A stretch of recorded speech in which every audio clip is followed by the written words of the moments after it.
Alright, so the best thing to do with these problems is to read them a few times and try to figure out what is being asked.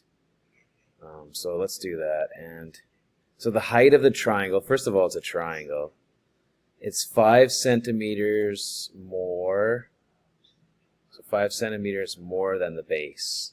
Okay, and then the area of the triangle is 14.875 centimeters squared. Let's draw the triangle. I mean, that's one of the first things to try to do. It doesn't really matter what that triangle looks like. I'll just draw it here. Okay, so we know that the area is equal to 14.875 centimeters squared. Okay, and we know that the triangle the height is 5 centimeters more than its base. So let's say we're gonna say we need the base and the height. Okay, so let the base be b. So we'll say let the base be b. That sounds funny. Okay, so the base is b, and we know that the height is 5 more than the base, so we just add 5, right? So b plus 5. Okay. How do we get area? Remember, area of a triangle is half the area of a rectangle. If we put two of those or half, I guess, of a parallelogram. So the area of a parallelogram is base times the height, but it's half of that. So we know that base times height divided by 2. So we have base times height. But this doesn't look like height the way I was. Okay. Base times height, so that's b plus 5. Okay. Divided by 2 is equal to 14.875. Yeah, you might think you might want a calculator now. And then before we go and expand this, we can see a quadratic come along here very quickly. Let's multiply both sides by 2 to get rid of that fraction. So we have b times b plus 5 is equal to double this, so don't waste your time, use a calculator. So I've got one here, 14.87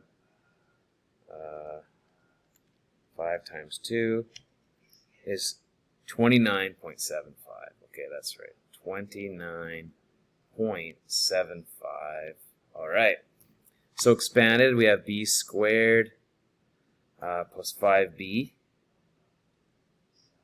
And then I guess we can say minus 29.75 is equal to 0. All right, so it's already set in. We could go ahead and use quadratic formula. This is going to be yuck. But since I see 0.75, if I double that, it won't quite work. But if I multiply everything by 4, I'll have all integers. So, and I have a calculator, I can use that. So I'm going to use it anyway. So 4b squared, let's try this anyway, plus 20b minus, let's see what that is on the calculator, 119 equals 0. Okay, do I have to do that step? Absolutely not. However, I just like to deal with integers. And so this is still going to stay 0. I multiplied everything by 4. That's just because I could see that I know 0.75 times 4 becomes an integer.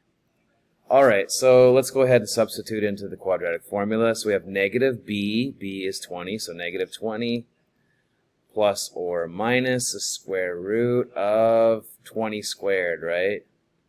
20 squared minus 4 times a times c, which is 119, all over 2a, so all over 8, okay? So that's negative 20 plus or minus, let's see what all of this comes out to. So that's what, let's see, so you have 20 squared is 400, and then let's see, 4 times 4 times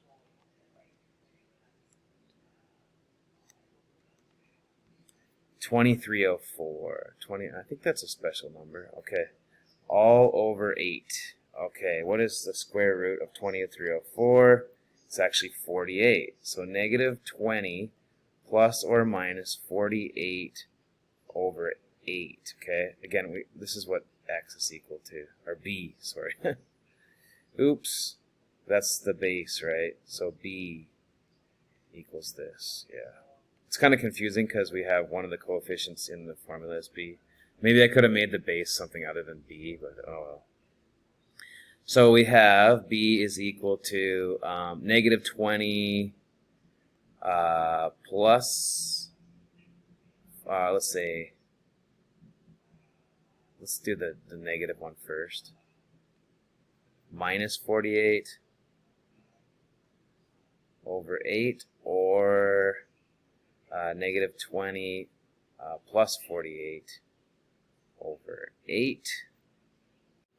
So then we get negative 68 over 8, or 28 over 8.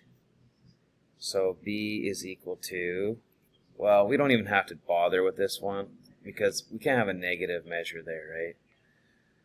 So we'll just stick with this one right here.